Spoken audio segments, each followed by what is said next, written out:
skema akses pembiayaan untuk UMKM itu dari Bank BTN sendiri punya spesialisasi produk atau mungkin sama dengan bank-bank pemerintah lainnya dalam memberikan pembiayaan seperti itu, mungkin bisa dibantu jelaskan. Kalau dari sisi edukasi kepada pelaku usaha terkait pencatatan keuangan, memang ini yang jadi PR kami sebenarnya.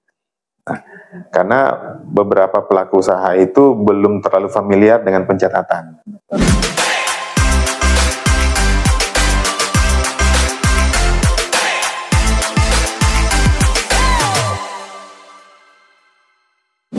Halo Sobat Puters, kembali lagi di BBC Bincang Bisnis Kreatif bareng saya host Desa Putu Pratiwi. Hari ini di podcast kita ini spesial banget, ada kedatangan tamu yang sangat luar biasa banget, yaitu Bapak Rahman Syamsuddin Patna selaku Branch Manager dari Bank Tabungan Negara Cabang Singaraja, Bapak ya. Benar sekali. Ya, terima kasih banyak Bapak sudah mau hadir atas undangan kami di studio yang sederhana ini, Bapak. Sama-sama. Iya. Oke. Nah, sebelumnya Plut dan juga Bank BTN sudah melakukan kerjasama atau perjanjian kerjasama tahun 2024 dan juga sharing-sharing kegiatan ataupun kolaborasi terkait dengan fasilitasi pembiayaan untuk UMKM. Nah, jadi hari ini kita mau bincang-bincang langsung nih sama narasumbernya dari Bank BTN gitu ya. Nanti kita dari 15 menit ke depan mungkin akan bincang-bincang terkait dengan KUR ataupun produk-produk dari Bank BTN itu sendiri, Pak ya. Baik. Untuk pembukaan nih Pak, selaku salah satu bank BUMN yang terkemuka lah ya Pak ya di lembaga keuangan, mungkin bisa dibantu dijelaskan dari Pak Rahman sendiri peran dari Bank BTN terkait untuk mendukung pertumbuhan UMKM di Kabupaten Buleleng. Oke, baik Mbak Desa. Sebelumnya saya sapa dulu ya. Om Swastiastu, Assalamualaikum warahmatullahi wabarakatuh, Shalom, Namo Buddhaya, Salam Kebajikan, Rahayu. Halo Mbak Desa, halo sahabat Puters, perkenalkan saya Rahman dari Bank BTN ya. Sebagaimana kalau dari pertanyaan Mbak Desa tadi, peran Bank BTN ya terkait dengan UMKM. Nah, Bank BTN sendiri memang kita kenal itu salah satu bank pemerintah ya. Walaupun core bisnis kami ada di perumahan, namun kami punya kewajiban juga nih untuk mensukseskan program dari Bapak Presiden ya, Astacita, salah satunya adalah mendukung sektor UMKM, wirausaha. Nah, kami di BTN ternyata punya informasi bahwa dari sektor perumahan sendiri ternyata itu mendukung penciptaan UMKM baru gitu. Sebagai contoh nih Mbak. Nah, dalam satu sektor perumahan, dalam satu lokasi perumahan yang kami biayai, itu bisa menciptakan 180 UMKM turunan. Contohnya nih, dalam satu perumahan itu bisa muncul warung-warung jualan yang baru, kemudian laundry yang baru, bahkan tukang sayur masuk ke dalam perumahan. Akhirnya roda perekonomian di sekitar perumahan itu jadi tumbuh. Nah, itu bentuk secara nggak langsung dari perumahan ya. Nah, kalau dari sisi pembiayaan sendiri, BTN juga sebagai salah satu bank pemerintah memang diberikan kewajiban untuk menyalurkan pembiayaan khusus untuk sektor UMKM. Nah, bentuk dukungannya itu salah satunya adalah penyediaan akses permodalan, kemudian literasi ya, inklusi terkait dengan keuangan, kemudian pendampingan dan pembinaan UMKM ya. Ya, terakhir juga ini kami juga diminta untuk melakukan digitalisasi terkait dengan sektor-sektor UMKM yang ada. Begitu Mbak. Ya, berarti dari Bank BTN sendiri ternyata sudah memberikan peluang untuk UMKM gitu Pak ya. Benar. Dari yang awalnya cuma perumahan, kemudian ternyata di dalamnya ada juga UMKM mikro gitu Pak ya. Ada yang mulai usaha laundry, terus ada sayur seperti itu ya. Jadi luar biasa banget peran Bank BTN terhadap perekonomian dan juga UMKM yang ada di Kabupaten Buleleng seperti itu. Kalau nggak salah di Buleleng itu banyak banget ada BTN Pak ya. Perumahan. Ya perumahan. Benar-benar. Jadi otomatis Bank BTN ini kayak merajai perumahan yang ada di Kabupaten Buleleng seperti itu. Nah untuk ini Pak dari skema akses pembiayaan untuk UMKM itu dari Bank BTN sendiri punya spesialisasi produk atau mungkin sama dengan bank-bank pemerintah lainnya dalam memberikan pembiayaan seperti itu, mungkin bisa dibantu jelaskan. Oke, baik. Kalau kita berbicara UMKM, berarti kita berbicara sektor produktif ya. Nah, untuk BTN sendiri, kami memang punya pembiayaan di sektor produktif juga. Selain kredit program dari pemerintah seperti KUR, di BTN juga ada namanya kredit BTN Laku. Nah, itu pemberiannya kepada sektor UMKM yang sudah nggak available lagi dengan KUR. Gitu ya, maksudnya sudah pernah menikmati KUR dan sudah tidak bisa menikmati lagi, kita ada pembiayaan namanya BTN Laku. Selain itu, kami juga punya pembiayaan di sektor kredit modal kerja. Nah, modal kerja juga ada, kemudian dari sisi investasi juga ada kredit investasinya juga. Gitu, Mbak. Berarti ada beberapa produk selain KUR ya. Jadi untuk UMKM yang mungkin sudah pernah mengambil KUR, ada batasannya soalnya Pak ya? Ada batasannya Kalau nggak salah 2 kali, betul ya untuk KUR-nya? Secara batasan itu 4 kali. Oh 4 kali Pak ya? Suami istri berarti ya? Pemohonnya sendiri. Pemohonnya sendiri. Sepanjang usahanya berbeda boleh. Kalau dari sisi kuotanya, ada maksimal kuotanya 500 juta per orang. Oh, per orang 500 juta. Berarti ada maksimalnya 4 kali. Apabila sudah di luar maksimal tersebut, nanti bisa mengambil yang namanya produk laku gitu Pak ya. BTN Laku namanya. Ya BTN Laku. Gitu. Jadi teman-teman mungkin yang mau, mungkin bisa dicatat dari sekarang produk-produk KUR-nya untuk UMKM-nya. Kemudian tadi udah dijelaskan beberapa produk selain KUR itu, kemudian syaratnya nih Pak untuk UMKM. Kan yang satu pasti jelas untuk UMKM itu harus punya usaha. Mungkin ada syarat-syarat lain mungkin yang bisa dibantu di-sharing ke UMKM terkait dengan pengajuannya seperti apa? Oke, kalau kita berbicara syarat ya Mbak ya, pertama harus memenuhi syarat-syarat administrasinya ya. Walaupun tidak seperti kredit produktif yang lain, karena misalkan kalau KUR itu kan dia lebih mudah syaratnya ya. Nah, pertama itu syarat administrasi itu harus terpenuhi, yang kemudian kedua pastikan ada izin usaha. NIB berarti Pak ya? Atau boleh NIB, boleh surat keterangan usaha. Nah, kemudian pastikan juga tidak pernah memiliki riwayat kredit bermasalah atau tidak sedang bermasalah riwayat kreditnya. Kemudian yang keempat adalah yang kami sarankan adalah pengajuan sesuai dengan kemampuan dan kebutuhan. Itu aja. Berarti untuk UMKM yang mau mengajukan KUR ataupun kredit yang lain ke Bank BTN mungkin bisa dari sekarang mempersiapkan seperti nomor izin usaha gitu Pak ya, atau dari surat kelurahan gitu Pak ya. Minimal surat keterangan usaha. Surat keterangan usaha dari kelurahan ya atau desa. Kemudian tadi juga disebutkan selain izin usaha itu tidak punya kredit bermasalah gitu. Benar, ya? Riwayat kredit bermasalah. Betul. Berarti ini poinnya tuh karakteristik dari si calon debitur begitu Pak. Betul. Ya.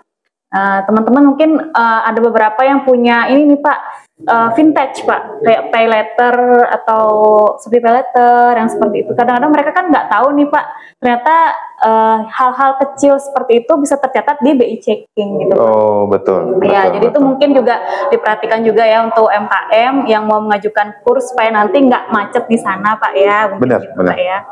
Ada mungkin sharing-sharing Pak terkait dengan calon UMKM yang sudah pernah ngajuin tapi ternyata ada case seperti itu, ada masalah di Shopee Pay Letter atau apa gitu, ada nggak Pak? Kalau kita berbicara ada atau tidaknya, sampai dengan saat ini memang ada. Memang ada Pak ya? Ada ya, pengalaman pengajuan kredit UMKM di kami tanpa sadar pemohon itu punya riwayat karena dari pinjaman-pinjaman online tadi ya. memang solusinya adalah harus diselesaikan dulu. Harus diselesaikan dulu sisa kewajiban yang tertunggak itu, kemudian biasanya ada masa rehabilitasi, istilah kami ya, ada masa rehabilitasi kurang lebih sekitar 6 bulan. 6 bulan. Dijaga kreditnya lancar kembali atau sudah lunas setelah 6 bulan, nah baru permohonan bisa kami proses kembali. Jadi ada jangka waktu ada jangka gitu, waktunya, Pak ya. benar. Misalkan memang ada tunggakan harus segera diselesaikan agar Betul. bisa lanjut ke pengajuan kredit seperti itu. Betul sekali. Betul. Kemudian kan tadi disebutkan juga ada dukungan selain pemberian kredit kayak memberikan pelatihan dan literasi nih Pak ya. Benar. Kita kan juga kebetulan sering bareng lah ya sama Bank BTN, terutama di program ke kecamatan seperti mobile clinic untuk UMKM. Jadi mungkin bisa dibantu diceritakan Pak kolaborasi kita ataupun dinas dengan Bank BTN apa aja yang udah dikasih ke UMKM gitu Pak. Nah, ini pada kesempatan ini saya mau ucapkan terima kasih ya kepada Dinas Perindustrian, Perdagangan, Koperasi dan UMKM, dalam hal ini PLUT ya. Ya betul Pak. BTN dikasih kesempatan untuk bisa kerjasama. Lewat kerjasama ini akhirnya kita bisa kolaborasi nih, benar. Ya kan? Kita sosialisasi, memberikan literasi kepada UMKM yang ada di Buleleng ini ya. Nah, ini impact-nya apa ke kami? Akhirnya teman-teman pelaku usaha yang telah disosialisasikan ini akhirnya terbuka nih, pengetahuan tentang keuangan dan perbankan. Nah, akhirnya ya bisa diukur dengan permohonan kredit UMKM di kami, pembiayaan di kami, akhirnya ada impact juga dari situ, dari teman-teman hasil sosialisasi ini. Berarti ada peningkatan pengajuan gitu Pak ya? Betul sekali. Kalau untuk pengajuan itu emang dari UMKM-nya pribadi atau setelah mengikuti pelatihan atau gimana Pak? Bermacam-macam ya, ada yang memang datang sendiri, ada yang memang dari hasil sosialisasi kita ya kemarin, macam-macam sih Mbak, macam-macam. Ya, semoga nanti kolaborasi kita terus berlanjut dan memberikan dampak yang positif ya, terutama untuk UMKM juga, untuk Bank BTN juga, dan juga untuk kita juga di PLUT juga ya.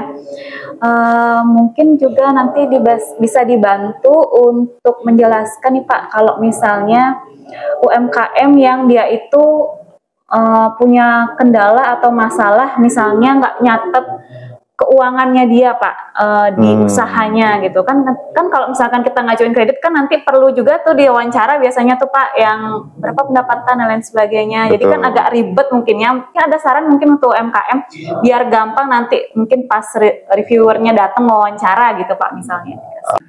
Oke, baik. Kalau dari sisi edukasi kepada pelaku usaha terkait pencatatan keuangan, memang ini yang jadi PR kami sebenarnya. Nah, karena beberapa pelaku usaha itu belum terlalu familiar dengan pencatatan dan mengadministrasikan seluruh transaksinya ya. Makanya ketika bertemu atau ketika berdiskusi dengan teman-teman pelaku usaha, kami selalu mengedukasi untuk membuat pencatatan usaha minimal yang sederhana aja dulu. Catat pengeluaran, pemasukannya, kemudian membiasakan diri mereka untuk melakukan transaksi lewat digital ya. Betul. Karena dari perbankan sendiri itu juga menganalisa terkait dengan kemampuan dan kebutuhannya juga dari hasil transaksi usaha melalui rekeningnya. Di rekening korannya. Rekening korannya benar, seperti itu Mbak. Ya, berarti untuk teman-teman yang rencananya mau mengajukan KUR dan juga belum punya pencatatan keuangan yang baik, mungkin bisa diperbaiki dari segi administrasinya dulu Pak ya, untuk mau belajar mencatat pendapatan dan pengeluarannya minimal di buku tulis gitu mungkin Pak ya, atau bisa memanfaatkan digitalisasi keuangan, kayak misalkan Bank BTN mungkin punya Balai BTN itu Pak ya, untuk digitalisasi, jadi bisa tercatat pemasukan ataupun pengeluaran dari usaha teman-teman UMKM di Kabupaten Buleleng. Dan juga dari PLUT juga kita punya program untuk membantu pencatatan keuangan dari UMKM. Jadi teman-teman yang UMKM masih belum bisa mencatat keuangan dengan baik, itu mungkin bisa konsultasi ataupun langsung datang ke PLUT. Nanti kita bantu untuk fasilitasi pencatatan keuangan menggunakan aplikasi maupun pencatatan secara sederhana begitu ya teman-teman. Untuk Bank BTN sendiri mungkin bisa dibantu Pak salah satu contoh UMKM yang sukses yang sekiranya sudah dibantu oleh Bank BTN dari segi pembiayaan seperti itu. Oke, kalau berbicara terkait dengan success story ya, kalau di kami sebenarnya secara success story untuk sektor UMKM yang sudah kami biayai itu sebenarnya banyak yang bisa kita jadikan success story. Sudah ada ratusan pelaku UMKM yang kami biayai ya selama 2 tahun terakhir. Nah, lebih banyak sih yang menurut kami itu punya success story itu ada di sektor kuliner, kemudian dari sektor perdagangan, itu banyak. Success story berupa mereka punya laporan keuangan sudah tertata, kemudian pendapatan omset usaha naik, kemudian jaringan usaha jadinya berkembang, itu ada. Mungkin belum bisa disebutkan satu-satu ya. Takutnya ada banyak cemburu nanti. Ya, secara garis besar. Secara garis besar ya banyak. Dari success story itu ya dari administrasinya yang sudah baik. Bagus. Kemudian dari tahu berapa omsetnya seperti itu. Betul, Pak, ya. omsetnya, jaringan usahanya menambah gitu kan. Apalagi Bank BTN kan punya banyak nasabah gitu ya, jadi mungkin bisa dibantu, mungkin ini ada perlu ini gitu Pak ya. Betul. Ya, jadi bisa menambah komunitas lah jadinya ya UMKM itu sendiri. Kemudian kalau ini Pak untuk rencana Bank BTN selain kolaborasi sama PLUT, mungkin ada rencana kolaborasi literasi keuangan yang lain mungkin Pak terkait sama UMKM gitu Pak di Buleleng. Oke, kalau kita berbicara rencana ke depan sih sebenarnya kami pengen lebih masif ya, lebih masif untuk melakukan sosialisasi dan edukasi, dan juga yang paling utama adalah digitalisasi ya. Kenapa? Karena era sudah berubah ya dari zaman konvensional ke digital. Jadi tujuan kami adalah pelaku UMKM yang ada di Kota Buleleng ini melek teknologi, melek digitalisasi dengan cara sosialisasi terkait dengan selain pembiayaan ya, terkait dengan KRIS, penggunaan KRIS, kemudian penggunaan aktivitas mobile banking kami, Bali by BTN, kemudian pengembangan agen BTN kami juga, itu yang sedang kami buat program untuk melakukan sosialisasi lebih masif lagi untuk wilayah Buleleng ini. Oke, berarti kebanyakan mungkin UMKM belum pakai QRIS untuk transaksi begitu Pak ya? Ya, sepertinya masih belum terlalu banyak penggunaannya gitu. Jadi mungkin untuk teman-teman UMKM yang masih tidak menggunakan QRIS atau belum pakai aplikasi untuk transaksi keuangan, mungkin bisa dibantu sama Bank BTN mungkin Pak ya untuk pembuatan QRIS-nya seperti itu. Terus bagaimana cara memakainya, terus impact-nya nanti pasti ada ke usaha UMKM itu sendiri gitu. Mungkin daerah cakupannya Bank BTN cabang Singaraja ini dari mana ke mana gitu Pak? Oke, khusus wilayah Buleleng ya, kami memang ada satu outlet di sini. Tapi kalau secara wilayah kerja kami itu ada 3 kantor. 3 kantor. Kami di kantor cabang Singaraja ini membawahi wilayah Karangasem, Buleleng dan Jembrana. Di masing-masing tempat kabupaten ini ada outlet kami, tapi khusus untuk Buleleng sendiri kami cuma ada di Kota Singaraja. Kota Singaraja, oke. Berarti kantornya ada di Jalan Ahmad Yani. Ahmad Yani Pak ya. Mungkin kalau yang pernah ke Ahmad Yani beli misu sebelahnya itu Pak ya kantornya boleh. Ya. Dari Buleleng sendiri ada nggak selain sektor kuliner yang jadi unggulan gitu Pak, yang mengakses kredit dari Bank BTN itu sendiri? Atau emang kebanyakan perumahan atau seperti apa? Gitu? Benar, kalau selain kuliner, perdagangan, yang banyak juga di BTN adalah sektor-sektor pendukung perumahan memang. Contohnya kayak toko bangunan, kemudian leveransir, usaha leveransir, kemudian usaha-usaha kayak Batako juga ada, gitu. Itu ada pembiayaan di kami ada. Nah, itu yang banyak. Memang secara komposisi sebenarnya 50-50 ya di kami. Iya, berarti banyak juga Pak ya, selain properti gitu Pak ya. Betul. Ada juga yang lainnya. Kalau nggak salah kemarin saya sempat lihat statusnya Mbak Lena itu katanya Balai BTN ada diskon gitu Pak ya. Benar. Diskon produk, kalau nggak salah kemarin di Lembah Cinta Pak ya. Benar sekali. Cinta itu ada kerjasamanya atau gimana itu Pak sama Lembah Cintanya? Oke, jadi boleh ya? Boleh. Kami sharing di sini ya. Terima kasih Mbak Desa. Pada kesempatan ini kami juga pengen sampaikan ya bahwa Bank BTN itu melalui aplikasi Balai by BTN kami memberikan program promo nih buat merchant-merchant yang sudah kerjasama dengan BTN ya. Itu ada promo 30%. 30% Pak ya? 30% cashback. Oh, cashback. Dari transaksi. Setiap transaksi menggunakan mobile banking kami Balai by BTN di merchant yang kerjasama dengan Bank BTN. Gitu ada promo 30%. Itu ada banyak Mbak, bukan cuma di Lembah Cinta, ada beberapa tempat resto di sana ada ada papan promosi kami pasang di sana. Jadi teman-teman warga Buleleng boleh silakan bertransaksi menggunakan Balai by BTN di merchant-merchant BTN. Ada cashback menarik di situ. Jadi menarik banget teman-temannya kalau mau menggunakan QR BTN gitu Pak ya. Jadi bisa ada cashbacknya di merchant-merchant yang udah kerjasama sama Bank BTN. Lumayan loh 30% cashback ya teman-teman. Jadi itu dari Bank BTN. Saran ini Pak untuk teman-teman UMKM yang masih ragu mengakses pembiayaan ke Bank BTN, mungkin bisa dikasih saran apa itu Pak untuk teman-teman yang masih ragu nih ngajuin kredit ke Bank BTN gitu. Oke, baik Mbak Desa. Nah, pada kesempatan ini juga saya pengen ngajak nih ya warga masyarakat Buleleng, pelaku usaha, ayo jangan pernah ragu ya, jangan pernah malu untuk mengakses perbankan. Kami di Bank BTN menyiapkan banyak kanal nih. Boleh melalui website kami langsung www.btn.co.id atau bisa melalui langsung kontak center kami di 1500286 atau boleh datang langsung ke Bank BTN terdekat ya. Kalau di Bank BTN, kalau di Singaraja itu kami ada di Jalan Ahmad Yani nomor 190. Boleh silakan menghubungi kami siap untuk berdiskusi, kami siap untuk mengedukasi teman-teman terkait dengan